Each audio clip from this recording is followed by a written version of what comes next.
Hi everyone.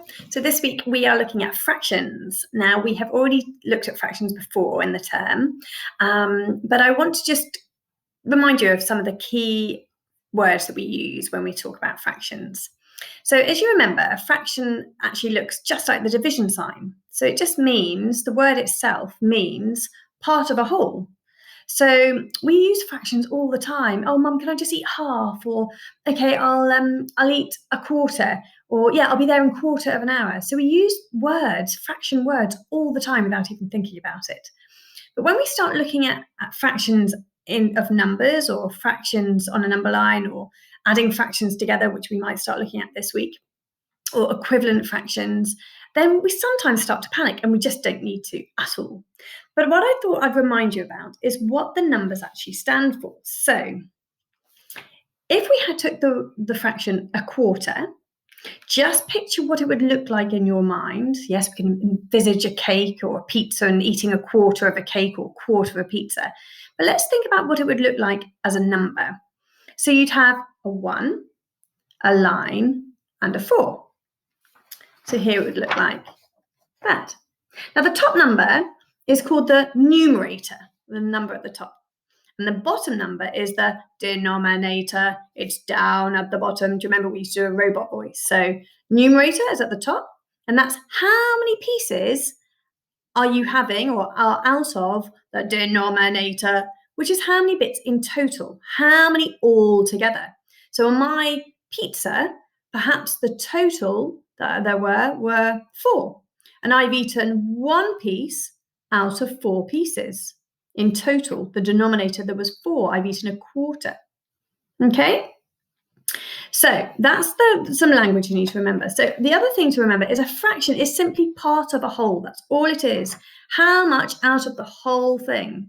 So the whole means 1. The whole thing is 1 big whole. And you're thinking as a fraction, we're just taking a part of it out of it, just a small part. Now it could be 1/4, it could be 1/3, it could be 5/10, it could be 70/100ths, it could be 89 millionths. It's whatever it is, but the whole stands for 1 whole, 1. To make up 1, if we had quarters, we'd need 4 quarters. Okay? A quarter, and another quarter, and another quarter, and another quarter makes up a whole. And I'm going to draw that and show you, prove that I'm not making it up.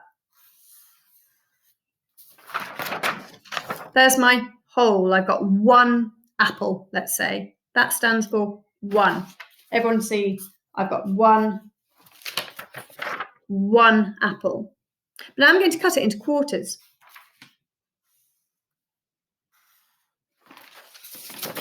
And on there now, even though I've still got 1 apple, I've cut it into, oh, I don't know where my finger's going.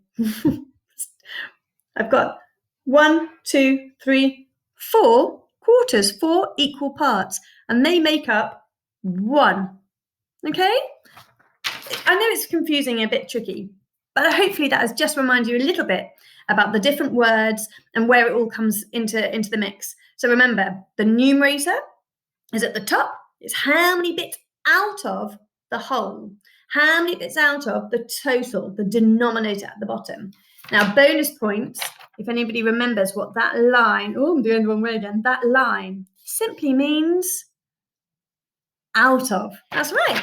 So you can even write that for the first few times, just to remind yourself. All it means is 1 bit out of 4. It might be something like you might have 6 bits out of 10. That is a fraction.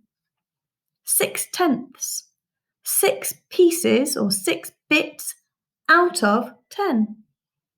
Anyway, I'm going to set you some actual work that in your little booklet about fractions, and as you go through, it will build during the week. So hopefully, as you go, it will all start making more and more sense. But if you want to come back to this video and have a little giggle, then please do. But remember, numerator at the top, denominator at the bottom, and the line in the middle just simply means out of. Have fun! Maybe you should get some cakes or apples and cut them in halves and quarters, or even just your sandwiches or pizza. Bye.